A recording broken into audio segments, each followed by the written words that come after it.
Le siège de l'UNESCO à Paris, un cadre emblématique du dialogue multilatéral.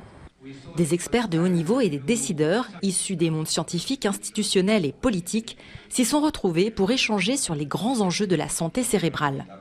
Une rencontre qui marquait la première édition du World Brain Health Forum, conçu comme une plateforme internationale de mobilisation au croisement de la science, des politiques publiques et de la société.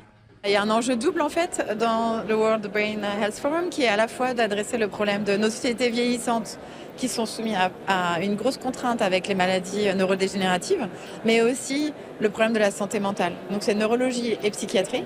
Et par contre de réunir tous les acteurs, comme moi par exemple qui suis neurobiologiste et qui vient de la physique au départ, je suis très intéressée par le développement de nouvelles technologies pour réussir à faire différemment la stimulation par exemple cérébrale et à réfléchir ensemble à comment on pourrait faire de la prévention et à réussir à éviter finalement le déclenchement des maladies. Les chiffres sont édifiants. Les maladies neurologiques ou psychiatriques sont aujourd'hui la première cause de handicap dans le monde, devant les cancers et les maladies cardiovasculaires. Chaque année, elles provoquent 11 millions de décès et d'ici 2050, près de 140 millions de personnes pourraient vivre avec une démence. On doit se sentir aussi un peu comme en capacité de pouvoir en fait changer les choses. Et c'est vrai que pour tous les gens qu'on aime, mais pour aussi nous-mêmes plus tard, pour nos enfants, il y a un enjeu qui est vraiment important de réagir maintenant pour réussir à faire qu'on puisse dépasser la contrainte importante qu'il y a aujourd'hui de voir vraiment la santé mentale et les maladies neurodégénératives nuire tellement à notre société.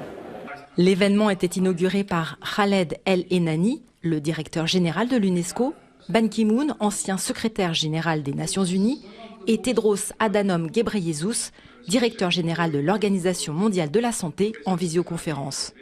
Des prises de parole pour souligner l'ampleur de l'enjeu et la nécessité de réponses collectives à l'échelle internationale. Grâce à nos observations globalement, on arrive à savoir pourquoi dans certains pays, parce qu'ils sont plus exposés au soleil, parce qu'ils sécrètent plus de vitamine D, il y a moins de sclérose en plaques que dans d'autres pays.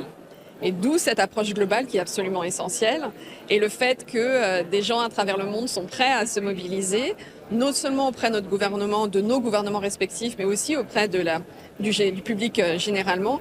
C'est essentiel parce que comme ils ont dit, voilà, c'est une personne sur 3 qui va être atteinte d'une maladie neurologique dans les prochaines années. Donc ça nous touche tous. Les conclusions du forum donneront lieu à une publication de référence appelée à alimenter les débats internationaux. À l'approche du G7 en France en 2026, la santé cérébrale pourrait ainsi s'imposer à l'agenda international.